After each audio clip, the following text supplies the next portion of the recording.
Welcome in, everyone. We've got for you some Keyforge. And not only do we just have Keyforge, we have KAGI Semifinals going down. That's right, KAGI Semifinals, and we're going to have quickdraw versus Fabulousing. Really exciting match. I'm incredibly hyped for it. For those uninitiated in KAGI, with what KAGI is an adaptive best of 3 league, and it consists of... Basically, there's two parts of it. There's a pod phase. Oh, and it's this JT Russell's 55,377th burner account there. Welcome in, JT. I know you've been trying to help me pump up those numbers, but I wasn't expecting you to go that hard. So welcome in, everyone. Welcome to Mooseman Dude, and welcome in Neighbor Nice to have you. So there's 2 phases of KAGI. There is a pod phase, and then there is also a top cut, which is what we're in, and that is a single elimination bracket. We had a top 16 this round because we had 5. How did that work? No. We had 8 pods. Math. So you had 8 pods, so the top 2 from each pod advanced to the top cut, playing it, and then we've got the semifinals for us. The last 4 people left is quickdraw, Fabulousing. The other 2 players are Holly Stew and Mooseman Dude, who's in the chat. And then they're going to be playing tonight. Fabulousing is going to be over on the Golem, who designs Borders, which is a Winds of Exchange, 80 SAS, Winds of Exchange check, Brobner, Equid, Unfathomable with a Priest token. And then quickdraw is over there on their tried and true Guadalupe, the periodically spiky. This is a classic. This is a quickdraw classic. They play this in KAGI, or not just KAGI, but adaptive events all the time. They're super familiar with it. It is one of their most played decks, I imagine. And they've found a lot of success in adaptive as a format, specifically with this deck. So we're gonna see if they can replicate it again. So yeah, so the Guadalupe periodically spiky being a Dark Tidings deck means it's already well suited for adaptive. The Golem who designed some Borders, interestingly, here has 3 auction offs, as well as a figurific rod. And if anyone knows Guadalupe the periodically, if anyone knows quickdraw loves Whirlpool decks, and they also love Guadalupe the periodically spiky, which has 5 important artifacts. So lots of R here, and we'll see how that ends up going on. I mean, like, does Guadalupe the periodically spiky need artifacts? No, but it does count on them to produce like a fair bit of advantage. And I know, talking to Fabulousing about it, getting some notes on it. They were genuinely worried about. Also, if you're watching this on the VOD, just hit pause on that, and you can take a look at those decks. But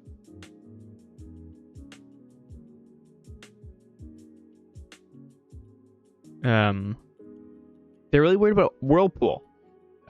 So there's going to be no Whirlpooling going on. And then it does create 8 tokens, so not a ton. The double Fathom Reavers is there, but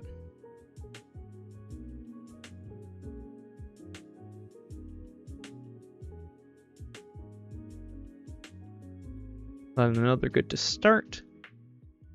And we'll see how this game 1 goes down.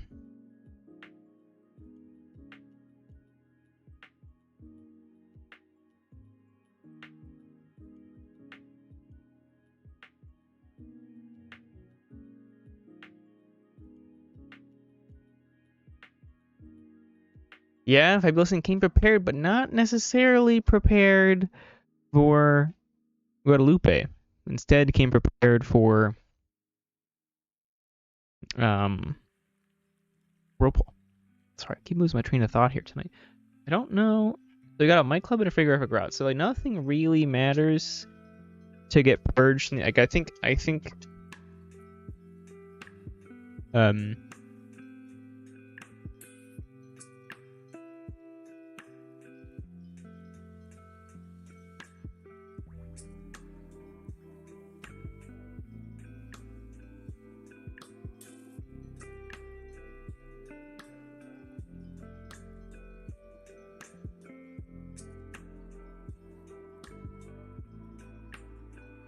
Okay, and quick draw won the first flavor, so.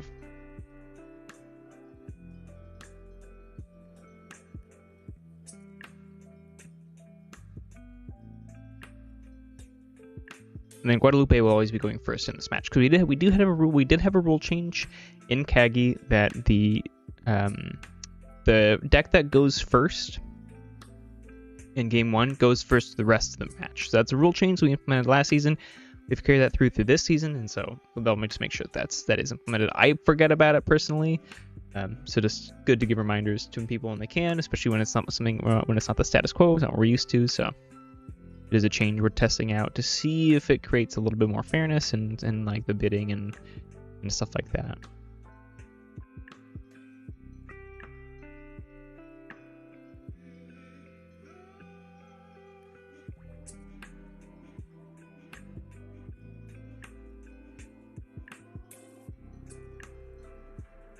Okay, so quick draw is a turn 1 theory conjecture, which is just good. I mean, theory conjecture is pretty much always an archive 2. It's just a eclectic inquiry without the pip, unless you're digging for an out or very specific niche situations. The fabulous thing takes a small turn and only plays visible hand. Visible hand there is going to reveal Freshmark's Variety Scald, Figure for Grog, Bumsy. So lots of Robnar. I see. Okay, so they're essentially just doing some board development with the visible hand, all in an attempt to hopefully get some value out of that Robnar, which they will here. Yeah, which they will, and they're gonna thin the herd. So thin the herding, the Gruen, is such a classic Guadalupe move. And it's something that I learned to do that more often in some of my DT decks, specifically Zuzir Judge, particularly as a nod to Quick Draw's tech there. So really likes shuffling back that Gruen. Who doesn't like shuffling back a Dust Pixie? So just nice to see and pretty classic move there. In case you're wondering, maybe it may have been a blunder misordering to play the Gruen first, but no, that's actually quite intended. And then Fabulous Thing, does get value. Gets value out of that Brobnar. Quick Draw is going to follow up here with the Final Analysis, killing those 3 creatures, the 2 Bumsies and the Rowdy Skull. The Final Analysis will draw Fabulous Thing 3 cards. And Quick Draw is going to play a Data Forge. So the Final Analysis and the Data Forge coming out this early, and the Submersive Principle, is pretty unfortunate. And that is unfortunate. This is a win con for sure, and to have that kind of out of the way is scary, especially against a WoW deck that can make a board. And then the Herd and Final Analysis are 2 important creature control cards. So I still got the infighting in there as a board wipe. We still have the Techno Babbles, but it's pretty funky now on the creature control side. Fabulous in there is going to play a Fathom Reaver and a Figurific Rod as well as a Befuddle, which is going to put Quick Draw back into Logos. Obviously, they just went into Logos with a 3-card turn, but imagine they got to get something here, right? Bilge Warden raised that tide, which is nice to see. Ah, that's it. Okay. So Bilge Warden getting a free tide raise there, still not bad. I would have liked to probably play that on the same turn. You get the Hydro Cataloger onto the board. And then Fabulous Thing just following up here with a quick on call. Does it close the negotiation to steal 1, and it's a 3 Amber Delta there. Steals 1, gains 1 off the pip, and then he's a Talent Scout. And Talent Scout here with the double Gruen is scary. Guadalupe has a lot of really good play effects. Yeah, there's the Gruen. You don't really want to see that. Now, it will give...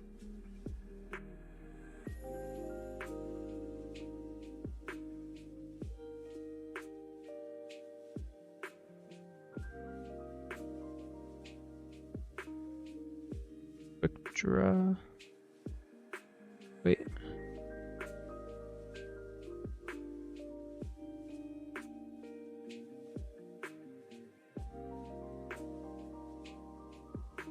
don't know if this matters, but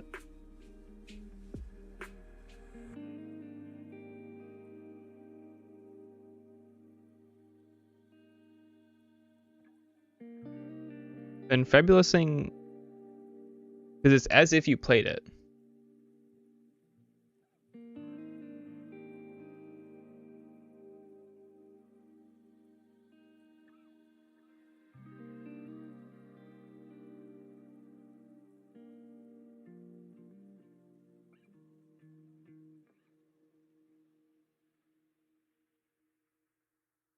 Yeah, it looks right.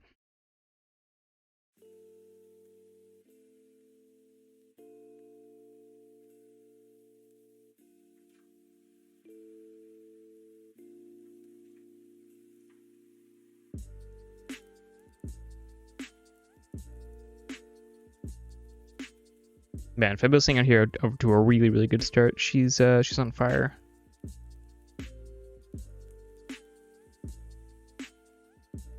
I thought Guadalupe maybe would be the rush deck.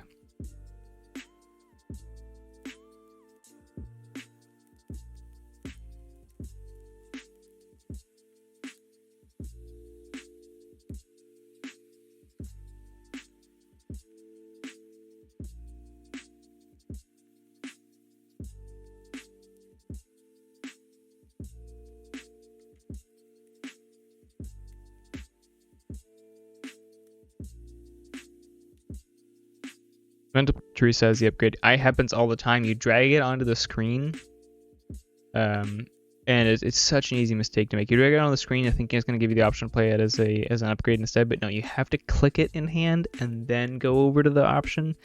You can't just drag it off the screen. Really, just small thing. This is really annoying.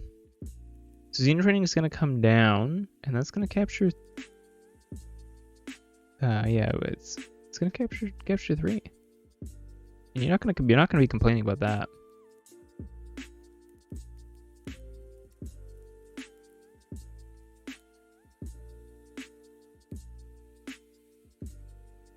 It's a really quick fathomable turn. Or yeah, call there from Fabulousing. They do forge their red key, which is the correct key to forge first. They're gonna reap with that priest.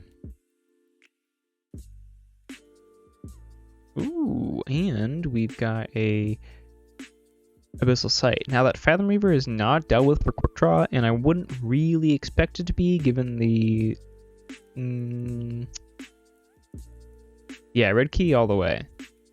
Even with Amber Skies, you know, if you're not forging the red key first, what are you doing? It's the best key. It's red is the fastest color. It makes your deck go faster. Ooh, okay, that's actually a really good turn. So they're gonna Abyssal Sight, and the Abyssal Sight discards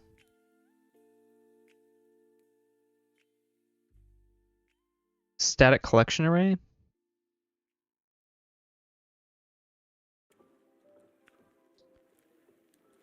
Crazy. That is a really rough turn there. I mean, Technobabble's gonna slow down that board there, but I mean the fact that the Static Collection Array is gone, and they got, and they're still on a 5-card hand. This is really bad. It'll be interesting to see. Now I know this deck for Fabulousing was in her NKFL lineup for I think maybe a couple seasons. So this is like a deck that is Archon, in a sense, Archon viable. You know, sort of that caliber, or they think it's of that caliber. And is given Guadalupe a bit of a shellacking. Now there's no armor or anything, and they're all the same power. Most of them are 2s, so an infighting here can go pretty hard.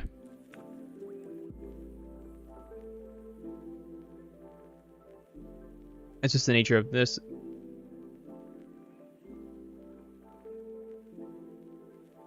Well, yeah, they do know really well. I just mean like,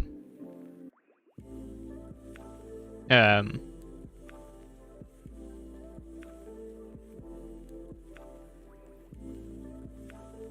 guess I don't know what that's refuting in my comments.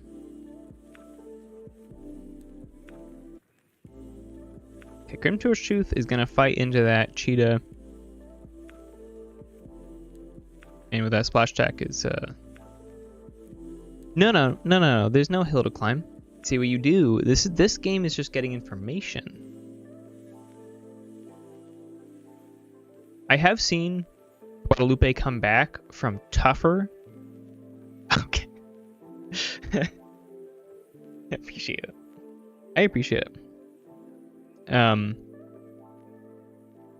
I've seen Guadalupe come back from some pretty tricky spots.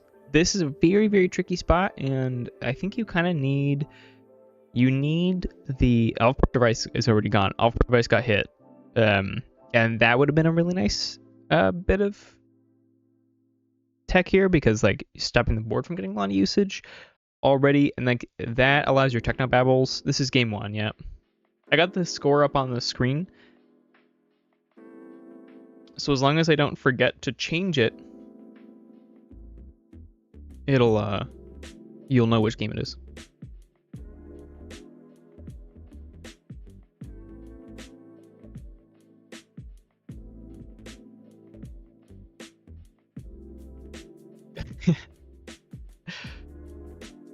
No, I mean I forgot to change it, so it's a fair question. So the Grimtorch there is gonna fight Deep Park Ruin, which is elusive because of the cheetah. Ruben is gonna fight back in and clear that board. We're gonna see a Harmal Attune come down for the Brobnar. So very amber, not a very productive amber turn, but they do keep that board clear. So Guadalupe is not. Ooh, got a Chelonia here though. Do we have the? No. Okay, I was thinking maybe, just maybe we would have the Witch of the Dawn come out and bring back one of the Grumans, or maybe the Mookling with the Fittest. No Whirlpool. Student Crowns, I know, but it is Guadalupe. So it's not really heresy. It's actually quickdraw is being very dogmatic in their adaptive behavior.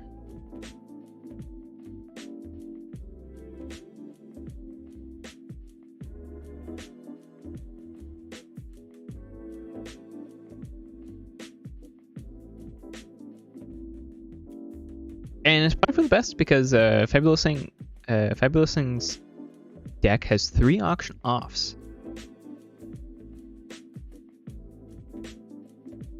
You mean a very cool Whirlpool deck. Okay, so we see a really nice Guilt by Neckcaster there with an Amber Pip and a Capture Pip on it. Thundertoe is going to come down. Was that a sequencing error? Was that a sequencing error on the?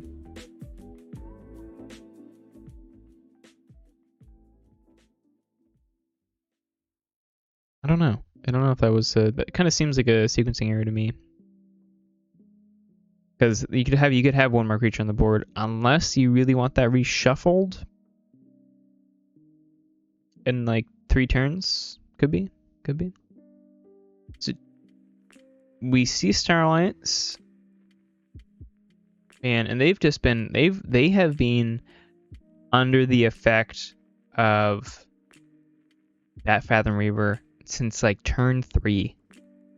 It is brutal, especially they had to take chains, so they've now lost, I don't know how many, they've lost like 8 cards over the course of the game to chains, and they definitely, which is not much. We're on turn 10 of game 1, so you haven't missed too much. So they would have seen that, like they that genuinely was big. And like those chains are, oof, insult to injury here. Talent Scout coming down and playing the E-Die from Quickdraw's hand. Oof. Oh no. And we get the exchange program too. Oh, that is brutal. Yeah, I mean Talent Scout is just like is such a good card. It's crazy.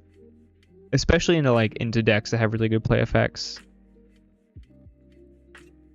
Which a lot of good Dark Tidings decks do have a ton of play effect, so it's understandable.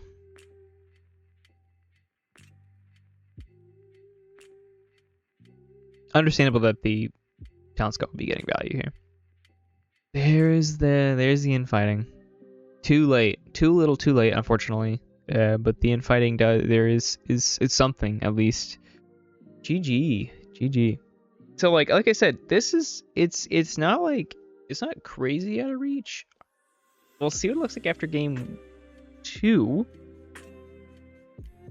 But I don't think it's gonna be so crazy.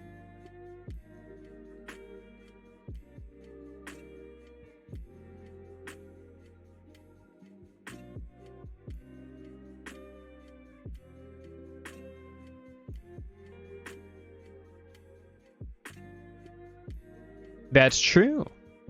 That's true. We like extra roll pull attack, especially against quick draw. Yeah. Guadalupe going first. Also, welcome in everyone. Welcome in Architect Josh.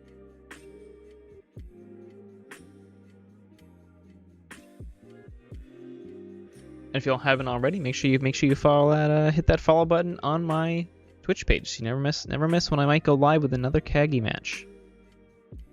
Okay, early Tide Warp here from Fabulousing is way better news. That is a way better start.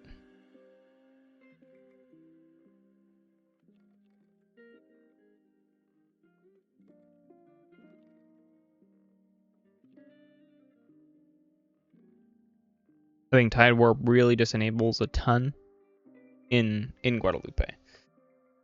So I think you're far happier seeing it so early. Starts the Tide Warp value, the static collection rate value, Hydro Cataloger value. Sets up the Data Forge really well. Just good. Sets up the E-Dice to be more impactful.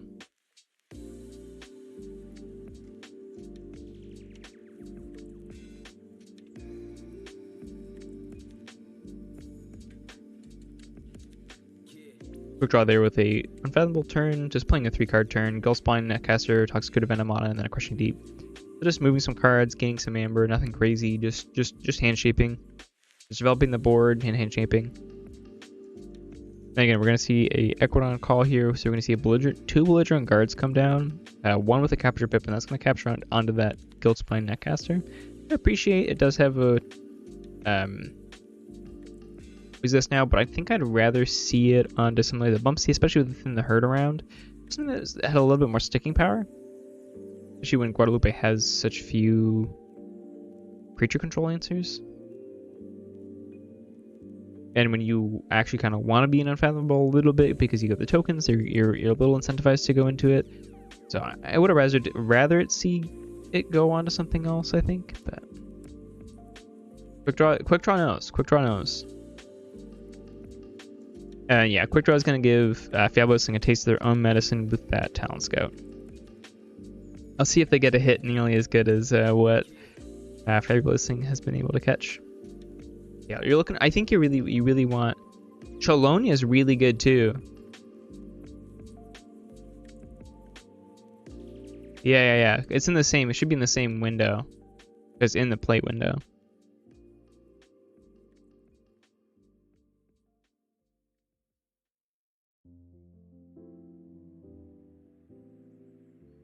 See, I would think that's right until until that Cholonia came down. I just then it's not. Because you're not exchange programming that Cholonia back. And here's the Tide Warp and an E-Die. Okay, so again, I think the Tide Warp Mecha Buoy.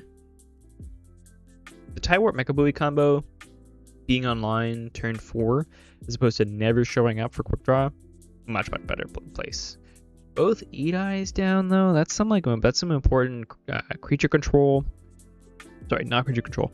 That's some important amber control and taxing, install, and like tempo sort of tools that Guadalupe has that are now, for lack of a better term, exhausted. Like those belligerent guards can just fight them both and go on, right? Like it's a little hard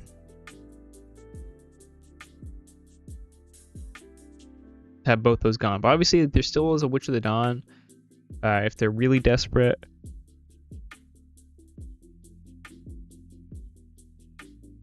No, I'm so tired. Apologies.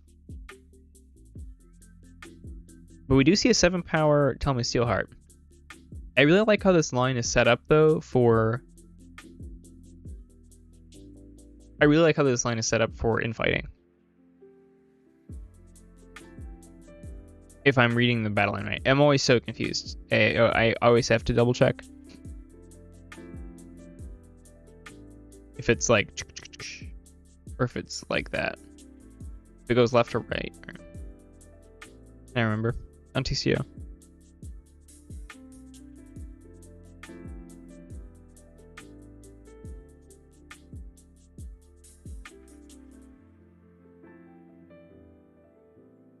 And we're going to see Bumsy come down, which is going to gain Quick Draw and Amber.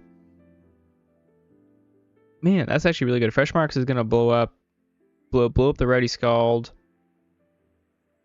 Yeah, okay, that's what I thought. That's what I thought. Just, it always gets you. They play Pound, which is going to blow up the Talent Scout, which is good. That's versatile. You don't want that always getting Amber. And then, yeah, the Bumps is going to come down. And then the Unguarded Camp, make sure they get some Amber. Nova Archaeologist is going to come down. A really nice card in Guadalupe. And the Tell Me Steelheart goes and fights Bumpsy to get the Amber back? Fair. I guess like your options are pretty limited. That's the only one you can really take out. Gilspine Netcaster, you're sacrificing, you're trading the Talmage down, so... Theoretically down. I mean, obviously you do want to keep the body on the board. Especially with the Logos board you have. And then over Archaeologist, you're a little incentivized. And plus, like, we haven't seen a ton of Logos already. But...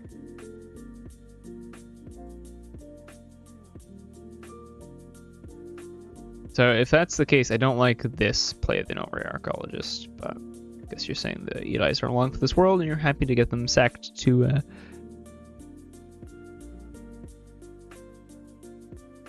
infighting anyways.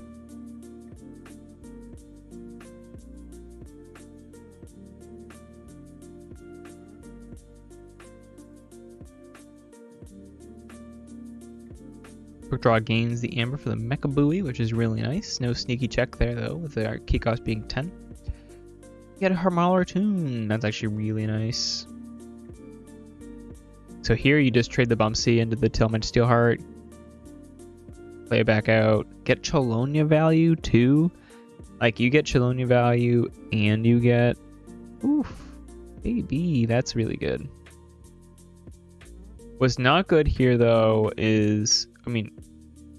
Is that... What's good for Fabulous thing is that they might be making Quick Draw Forge for 10. And you're happy about that, I think. Like taxing a key for 10 is just deleting 4 Amber from the game. And yes, you are sacrificing the tempo of Quick Draw forging a key. But I think it's probably in the long run worth it. And through that, they're going to play the Deepwater Ruin, Miliobe. The Flumph is going to fight the Gilspine Netcaster, so handling that poison with the Skirmish on the Flumph, making their Miliobe bigger, and they're going to all tide up to gain an Amber. Gain 2 Amber, sorry, with the Tide being high off the Tide Warp. So they're at they're on check for 9 for the first key. Quick Draw forges their yellow key first, which is categorically the wrong key. Yellow key is actually the last key you need to forge. So points off there from Quick Draw. But they do forge the first key for 10.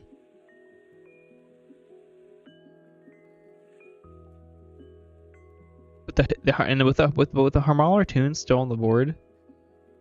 Absolutely not, Meaties. Absolutely not. I appreciate differing of opinions. Sometimes it's empirically incorrect.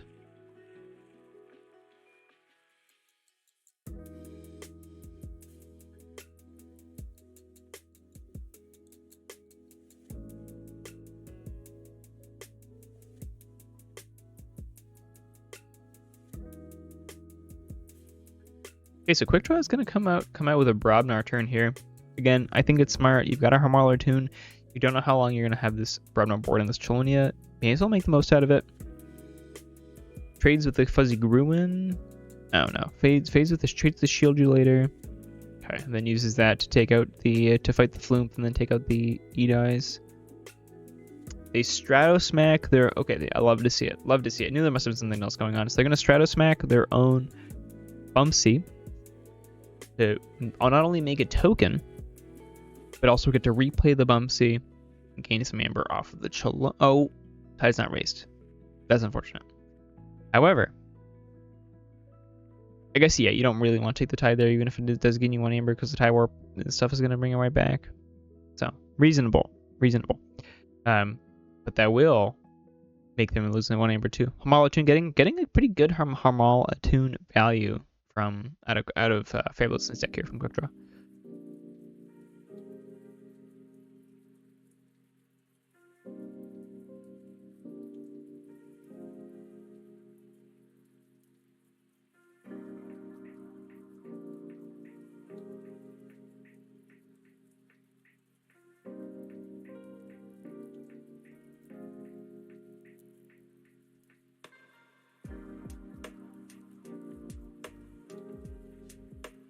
And with a Starlands called there for Fabulousing, they go up to check with 6, playing a Biome Discovery, a Technobabble onto the Crim Torture and the Harmala Tune. Slightly better than destroying them because the Crim Tortures won't return.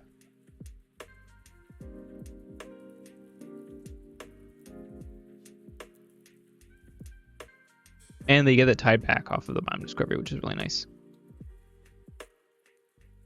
So here we got Thundertoe. And Thundertoe is going to exhaust Deepwater Groom and Melio, deal too much to them. They're going to reap with the Priest. They're just going to put them up to 6, and we'll see what else the rest of the turn has in store.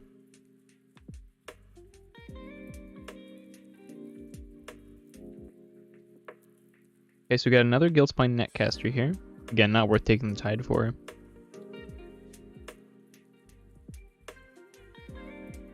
They capture another Chelonia.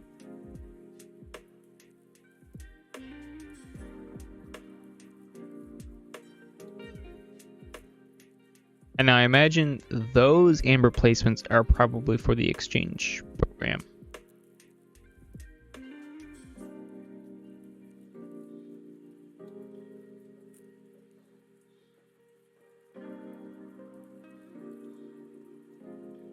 And Quick Draw will end their turn there. On check for second key with 7, taking Fabulousing off her check for second key there. So just down to 5. And they were on check at 6, so importantly, taking them off the sneaky check of the Mega Buoy Tide Warp.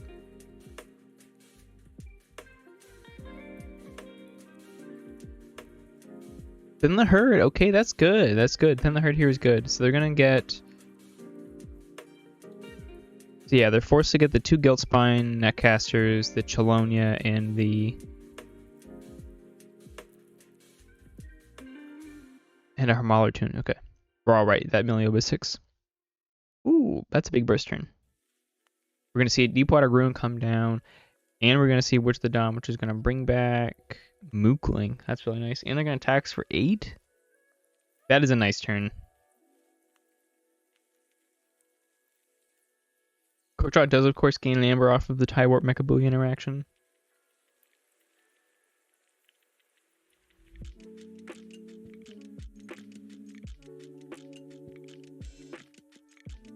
Quick Draw forging this blue key second.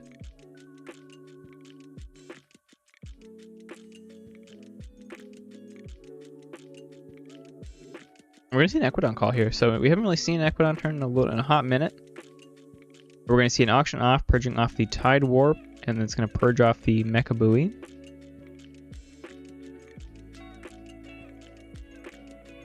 And And then we're gonna see a closing negotiation. Oof, woof. Okay. Yeah, that's really good. And they're gonna swap exchange program with the Kelp Minder to get that neighbor over to their side, and they're gonna take the taxing on the Mookling, and they're gonna play General Zawarha to develop some board. That is a huge swing right there. And I know, let's see, what does Guadalupe have left? They have a Walmart.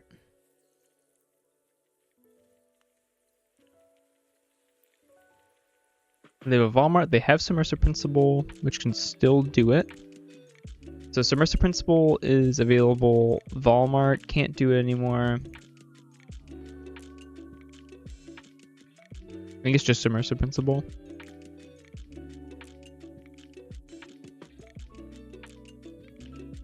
Xeno Training's gone. You could have a Walmart plus Xeno Training.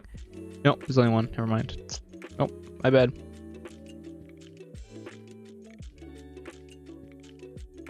Dataforge and Final Analysis have not shown up yet. With a hand size of 9 off of the closing negotiation and 2 in archives, bring them to 11 plus a Final Analysis, we certainly could see that. Hey, it's my monetization. JK, that's okay. They're thinking about it.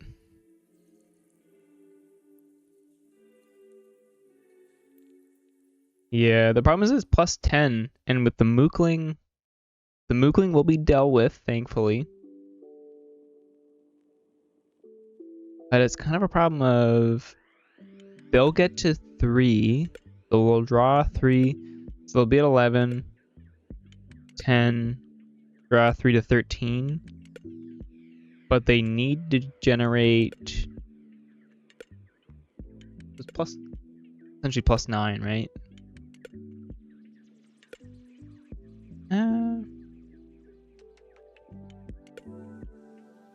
So it's at 15. And so they need to generate 2 amber, 2 ounce amber outside of it. It's you wouldn't think they're asking for the sun, the stars, and the moon, but they might be. Might be. It's a slim margin here. Slim margin for a possible 2-0. Like I said, it's a closer matchup. It's a closer matchup than it looked like from game 1. Okay, there's one of the 2. No. They.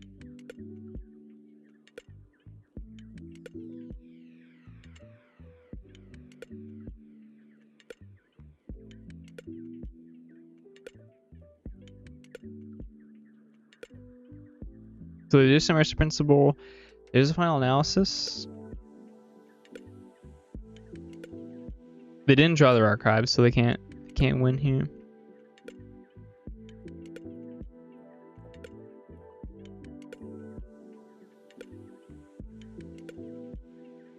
Yeah, it is plus 10. It is plus 10. I don't think you Final Analysis there. Especially if you're hedging for the Dataforge walk-off, you definitely don't Final Analysis there. I think you're just hoping Quick Draw doesn't win next turn, which they can't. Yeah, but the board, who cares if the board dies? Like this is your turn. Like Quick Draw, like I mean, I guess. Hey, Guadalupe still has. You do get to redraw. You do get to reshuffle. Maybe we still got a Valmart somewhere. Still got Xeno trainings and stuff, but you give Quick Draw a 13 card hand.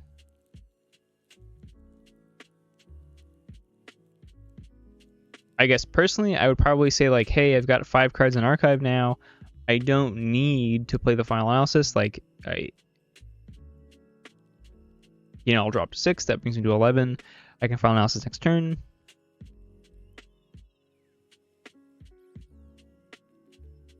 But then, like, you're also assuming that there's a board, like that Untamed board might not live.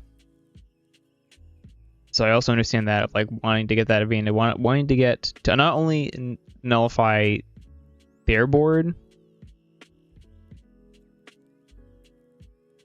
but also get value of your own team board of final analysis when you can.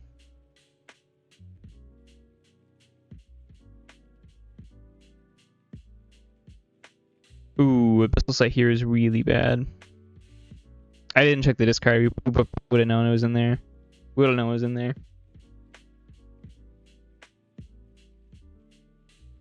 Abyssal Sight discarding Valimar there is brutal. Oh, okay. Yeah, that's probably it then.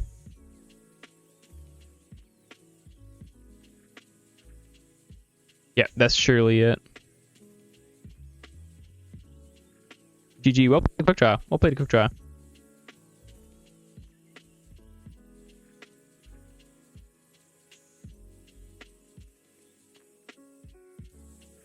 Making a new game, and that's what they're going to be bidding in. So get in chat now your... I want to see some predictions on chains here.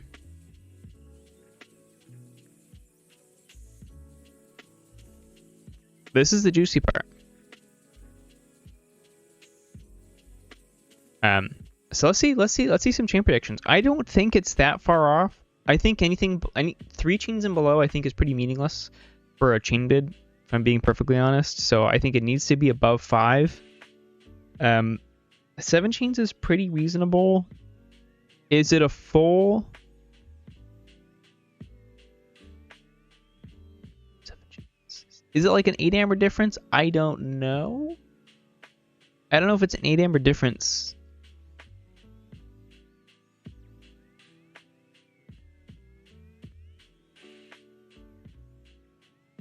So I think 7 chains sounds a little high. I think the bid needs to be above 5 though.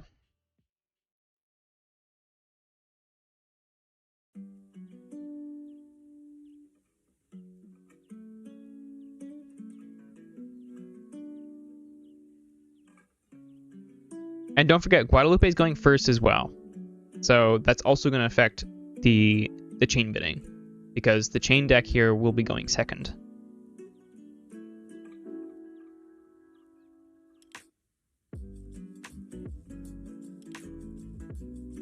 I agree, Astron. I like to think of it. Well, I think game 1 was actually pretty close still. I think just visually it was farther apart, but I think it was actually a closer game than it looked. Yeah, well, I know. That's the thing about the rule change, right? Like I think 8, you can't slough it off, is actually going to be pretty hard. Babelsing Ghost bid 7 though. I think quick draw passes here at 7.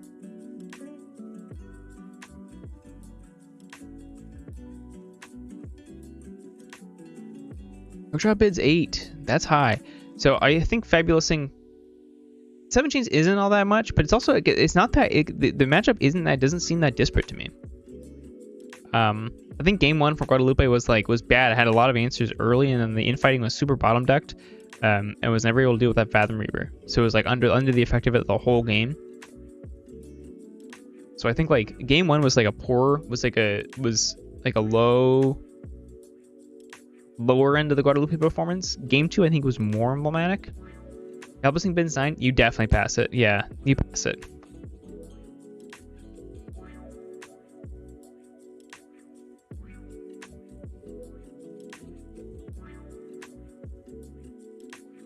So Fabulousing has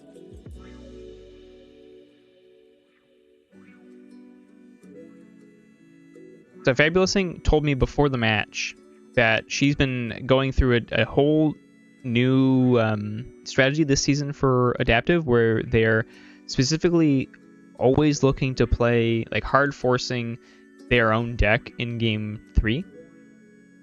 Obviously like to a certain amount of chains, but like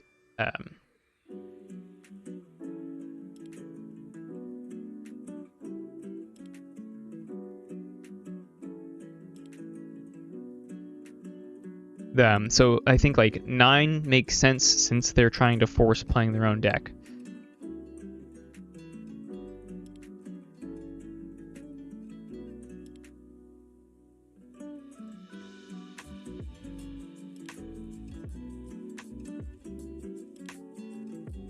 But we'll just have to see. We'll have to see if Guadalupe is able to come. Is Guadalupe is able to come out ahead, in the next 3-ish turns to where that sort of change makes up that difference.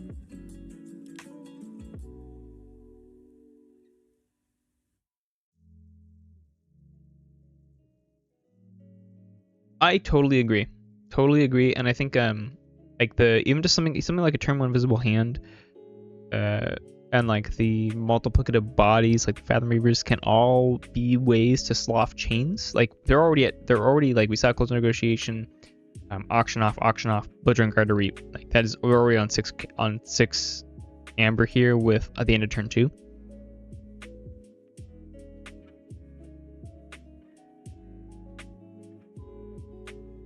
Oh, thank you.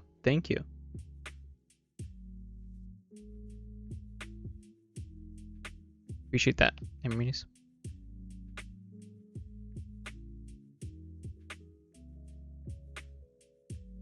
I'm happy to eat my words on 9 chains. I just think 9 is too many.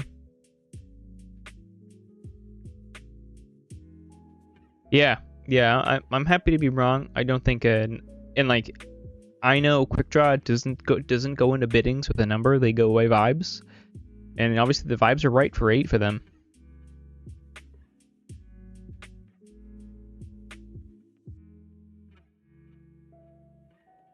Okay, so they go Starline. They play a Cheetah, Valmart, and a Stunner. The tide is high for quick draw, all tied up, so they do stop the key from being forged, which is good.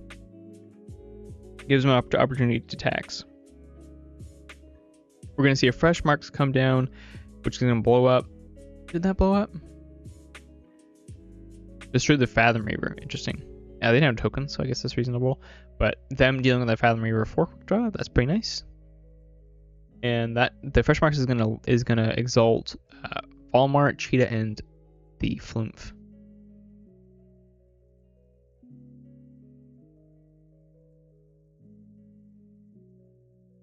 That is fair, Astron. I think bias informs all of our opinions. And I have not only an affinity for Guadalupe more than I do the WoW deck. I also have seen Guadalupe perform a lot. Like I've seen Guadalupe played a ton. I played against it a ton. I played with it a ton. I've seen it played a lot. So it could be. I could be substituting my own familiarity for it as assumptions of performance, and then I would probably fight into the Valmart here if I was fighting with a Grim Torchtooth.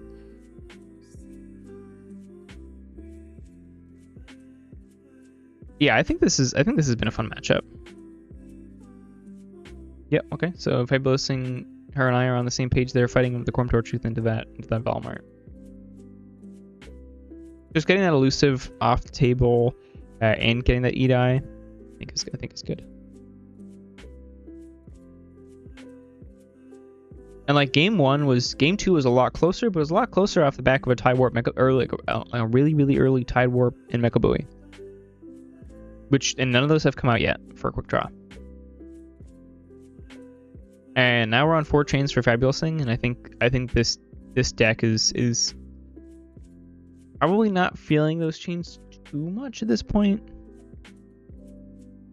Like I think turn 5, this has been a slow game from Guadalupe so far, I think.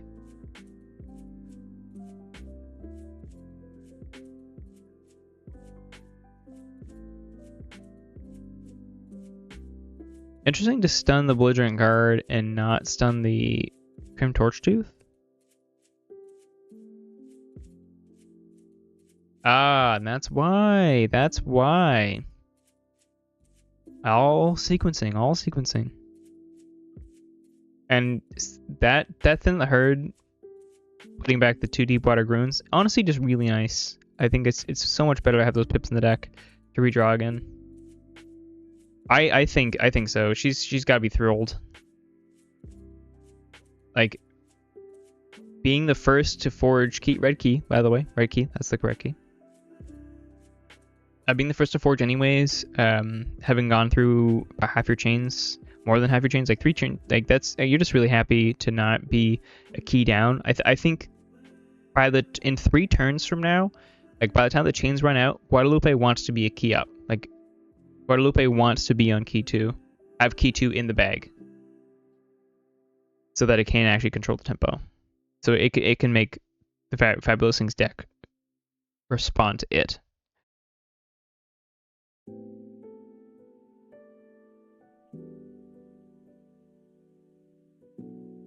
And if it's not there by turn 9, you know, it's gonna be tricky.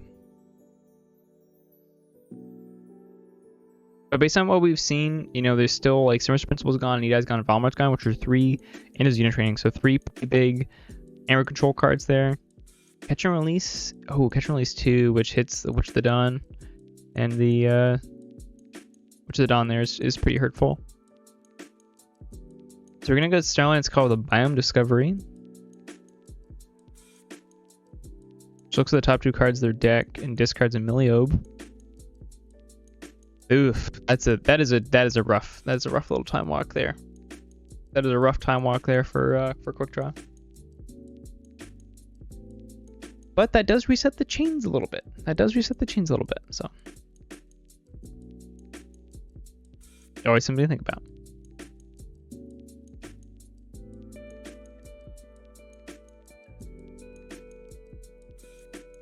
And they go right back up to 6.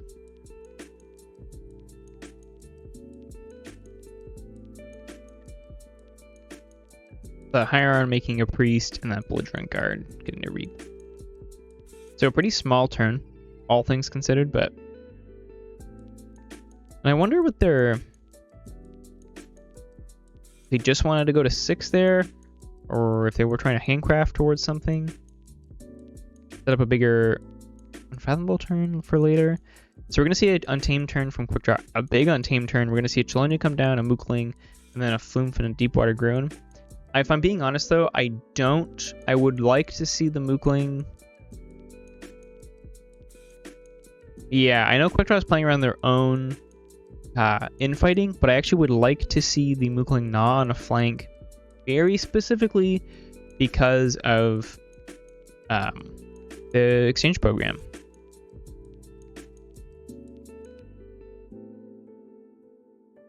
I don't think Chelonia is bad, I guess, but I just think, you know, giving Fabulous Thing more access to Amber Control also isn't good. We see we can sit Unfathomable Call here. We're gonna get a Fathom Reaver coming down, which is gonna make a Priest. Again, doesn't matter so much now. You know, like doesn't so matter so much now. It's gonna be in the game for less time, being turn 8. And then yeah, that Priest is gonna trade. That Priest is gonna trade into the Mookling. So here we go. This is what I'm talking about. Now on the has forged their second keys, forged a blue key, 4/6. They forged naturally, really nice. And now they're in a better position to control the game. It'll be interesting to see if they can stop this key. I think if they can stop this key this turn, they're pretty happy. Like maybe we could see Edai Theory Conjecture come down, and they'd be pretty happy about that.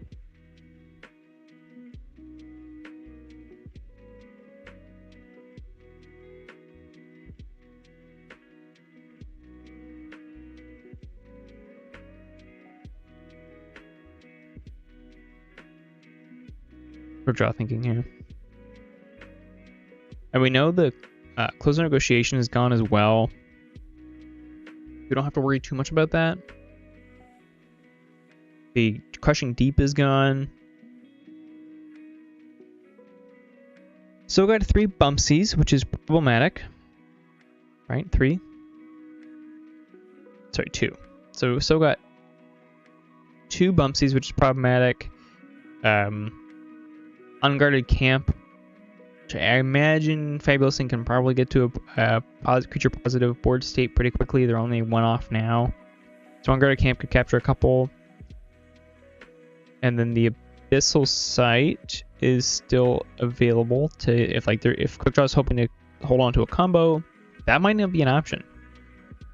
Okay, so we see no Reoctadals come down. We see a Bilge Warden come down, which is going to trigger Chelonia and then raise the tide. We're going to get Final Analysis.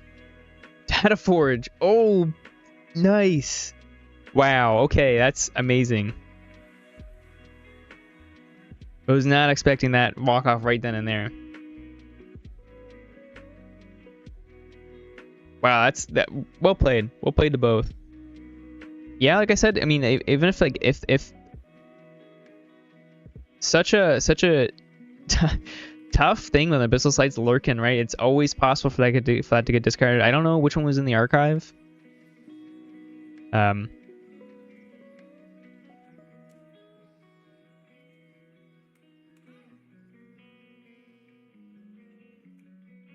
Well, it was 9 chains, right? It was 9 chains. Infighting.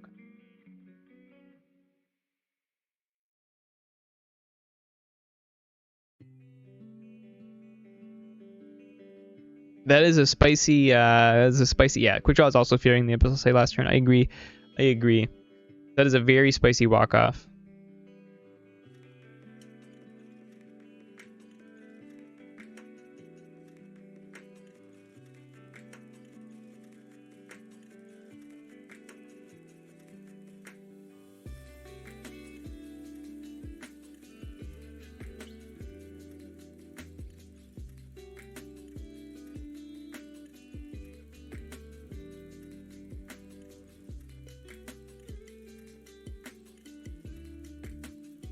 Yeah, really, that was a fun match. That was a really fun match. I really enjoyed that. I thought it was very good.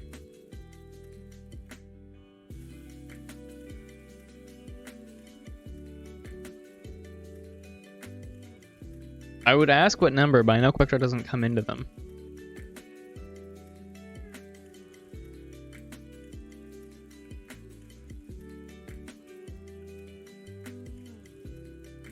And so this is...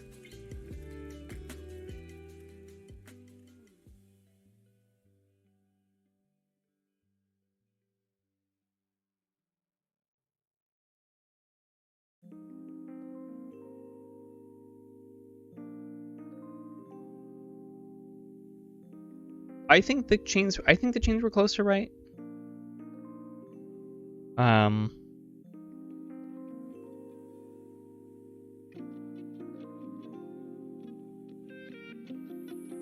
It's hard because I think they're in the right ball. I think they're just on that really. I think they're on the high end of ballpark. The issue is that even with like a talent scout or really, I think the biggest problem was going to be probably Abyssal Sight.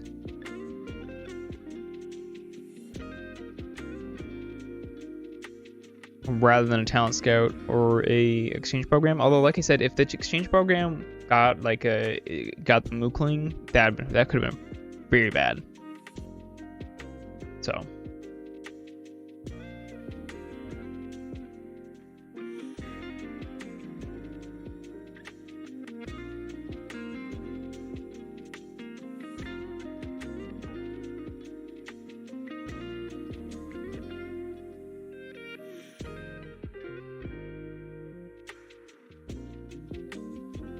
I think it was about it was about a keys difference in terms of amber-ish. So like I would say it has to be higher than 5. You're probably happy to go 7, 8. I think you're starting to push it, but.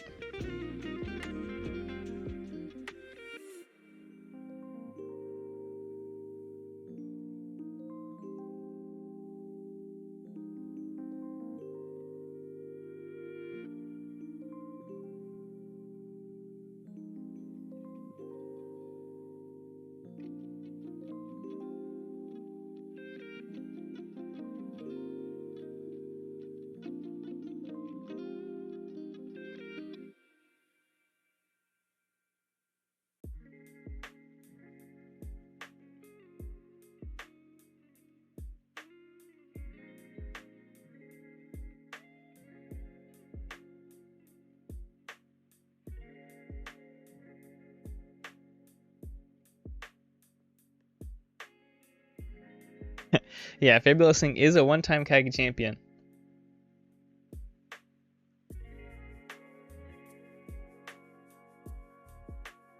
So this is I think the semifinals all champions? Holly's Dude is a champion, Fabulousing is a champion, Quickdraw is definitely a champion, and Mooseman Dude is a champion.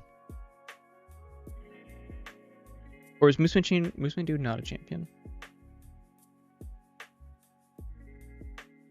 Mooseman Dude is not a champion, sorry.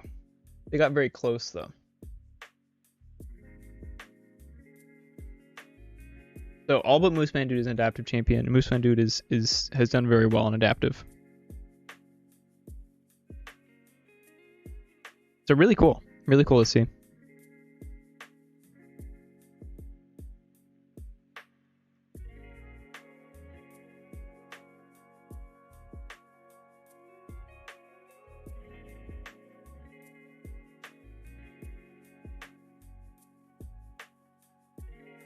And yeah, that was a wonderful game of Keyforge. Hopefully everyone enjoyed that. Hopefully everyone at home enjoyed the adaptive and adaptive show these two put on. I'm glad we got a game 3. Really fun match. Really cool decks.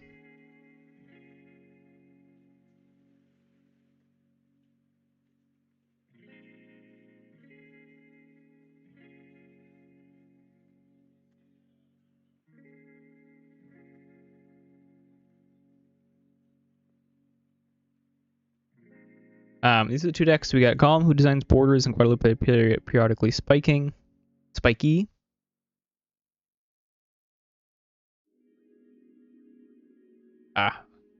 Make sure Quickdraw fills out the form. And yeah, obviously we saw that final analysis Dataforge walk off. Really close to Fabulousing doing it in game 2, and Quickdraw there getting to do it in game 3. And decks are so capable of punching up when they have a viable key cheat. Very just really allows decks to win games that they shouldn't, if they're only playing fair Keyforge, have no business of winning. So really well played to both of them. I think they both did phenomenally well. Both deserve huge props for getting this far in the KAGI Top Cut. And hopefully, I'm sure we'll see Fabulousing again next season. And we'll see Quickdraw later on in the tournament, in the finals. So congratulations to Quickdraw to making it to another finals and possibly becoming the first ever 3-time KAGI champion.